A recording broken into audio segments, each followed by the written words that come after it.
நம்ம வீட்டில் வாங்குற சில வெங்காயத்தில் இந்த மாதிரி பிளாக் மார்க்ஸ் நம்மளால பார்க்க முடியும். இது வந்து கொஞ்சம் பவுடர் ஃபார்ம்ல இருக்கும்.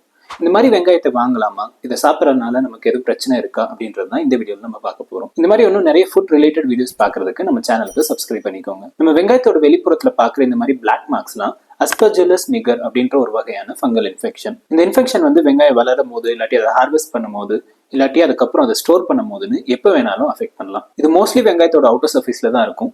வெங்காயத்துல ஏதாவது கிராக் இல்லாட்டி டேமேஜ் இருந்தா உள்ள போறதுக்கும் வாய்ப்பு இருக்கு. இந்த ஃபங்கஸ் வந்து மோஸ்ட்லி ஹெல்த்தியா இருக்கவங்களுக்கு எந்த ஒரு பாதிப்பும் ஏற்படுத்துறது இல்லை.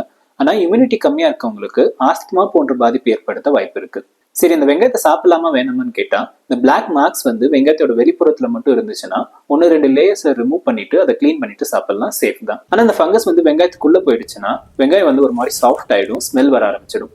அந்த மாதிரி வெங்காயத்தை கன்சியூம் பண்றது சேஃப் இல்லை, அதை அவாய்ட் பண்ணிடணும். நம்ம வெங்காயத்தை வாங்கும் போது கிராக் இல்லாம டேமேஜ் இல்லாம இருக்க வெங்காயத்தை பார்த்து வாங்கணும். நம்ம வாங்குற வெங்காயத்தை ஈரப்பதம் இல்லாத காத்தோட்டமான பகுதியில் ஸ்டோர் பண்ணி வைக்கணும். ஒருவேளை இந்த ஃபங்கஸ் உள்ள வெங்காயத்தை வாங்கிட்டோம்னா அதை தனியா ஸ்டோர் பண்ணி வச்சு அதை ஃபர்ஸ்ட் யூஸ் பண்ணி முடிச்சிடணும். நீங்க வாங்குற வெங்காயத்துல இந்த மாதிரி பிளாக் மார்க்ஸ் பார்த்திருக்கீங்களா அப்படின்றத கமெண்ட்ல சொல்லுங்க.